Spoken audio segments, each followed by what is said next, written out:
Bonjour à tous. Dans la partie 5 de cette cours, donc voilà, donc SH réalise une bijection de classe C l'infini, c'est-à-dire dériver une infinité de fois, et si toutes ces dérivées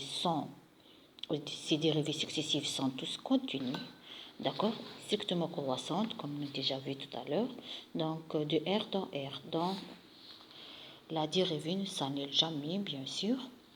La dérivée de SH, c'est CH, ne s'annule jamais. Donc, on appelle l'argument SH la réciproque de cette bijection. Et l'argument de SH aussi de classe C l'infini, c'est-à-dire définir une infinité de fois. Et toutes ces dérivées successives sont tous continues et strictement aussi croissantes. Voilà la courbe argument de SH admis une tangente, donc voilà, au point 0, 0. Voilà, maintenant on va passer sa dérivée. Donc, on va dériver l'argument de SH. L'argument de SH dérivé sous la forme F1, F-1.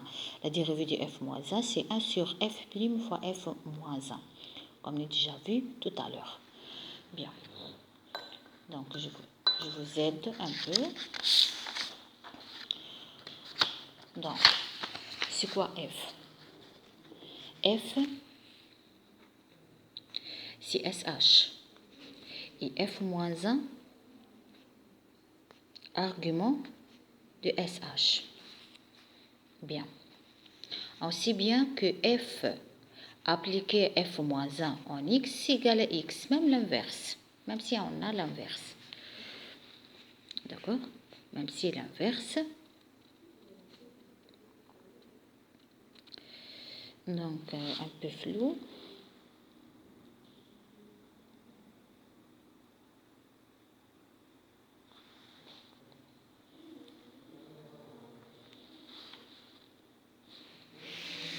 Voilà, donc, voilà. Donc, ici, donc, appliqué à X, bien sûr, ici. Et on a aussi, donc, on a F-1. Si on a rend F en X, bien sûr, ça nous donne X. Voilà, on veut donc la dérivée de F-1 en X. C'est quoi? C'est 1 sur F' de F-1 en X. D'accord? F' c'est quoi? C'est SH' et F-1 c'est l'argument de SH. Donc, alors l'argument de SH' en X égale à quoi? Égale à 1 sur SH' de l'argument de SH en X. Et SH' quoi? Avec la dérivée de SH en X égale CH en X. Voilà, d'après la première partie, bien sûr. Donc, c'est égal à 1 sur quoi?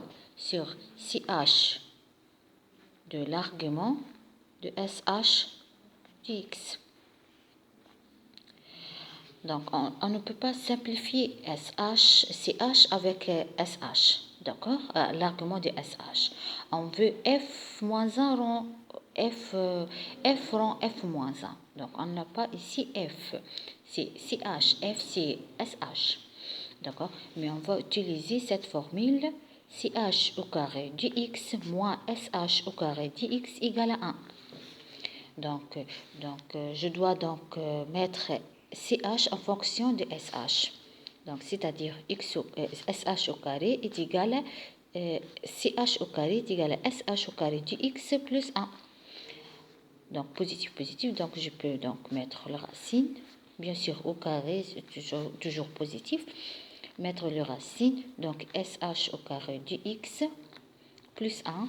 Donc, CH, ça nous donne plus ou moins. Donc, CH toujours positif. N'oubliez pas, c'est plus ou moins, etc. Mais CH toujours positif, comme on a déjà vu.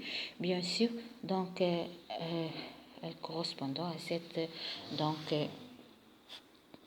formule. Donc, CH, c'est quoi? C'est racine de SH au carré appliqué à l'argument de SH du X plus 1. Le tout sous le radical des racines. Donc, c'est égal à quoi? C'est 1 sur SH va simplifier avec l'argument de SH et X porte le carré. Donc, c'est X au carré plus 1. N'oubliez pas le racine. D'accord? Voilà, donc l'argument de SH', c'est bien celle-là. Bien. Voilà, donc toutes ces étapes, on l'a déjà vu. Bien. Quelques propriétés, l'argument SH impair comme SH est pair. Et au voisinage des 0, les deux donc, sont équivalents en X. Maintenant, l'argument donc en l'expression. Maintenant, l'expression algorithmique. On veut donc l'expression du argument de SH explicitement. D'accord? En logarithme, bien sûr.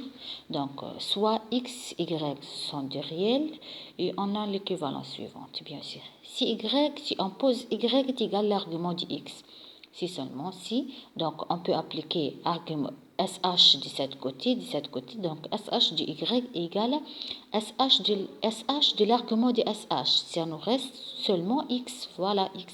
Si seulement si, je veux remplacer l'expression de SH en exponentielle y. Exponentielle y moins exponentielle moins y sur 2 est égal à x. Voilà. C'est seulement si exponentielle 2y moins 2x y moins 1. Comment on a obtenu cette équation? C'est simple. On a déjà celle-là. Donc, si seulement si.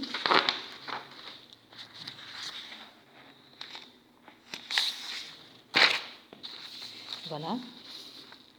On a déjà quoi? Donc, exponentielle y plus exponentielle moins exponentielle y sur 2 égale à x.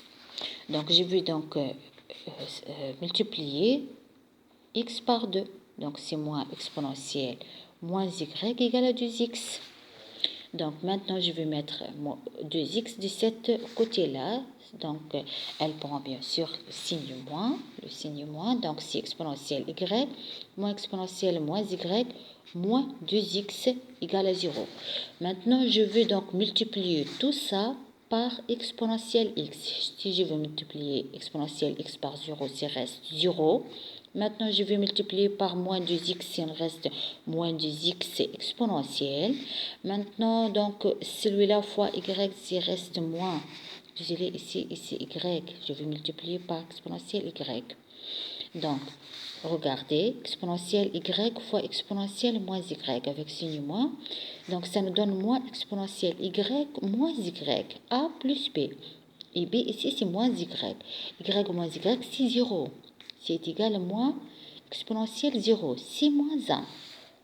Très bien, c'est moins 1. Voilà. Donc, ici, ça nous donne moins 1.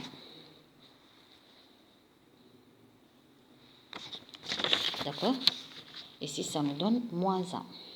Attendez un peu.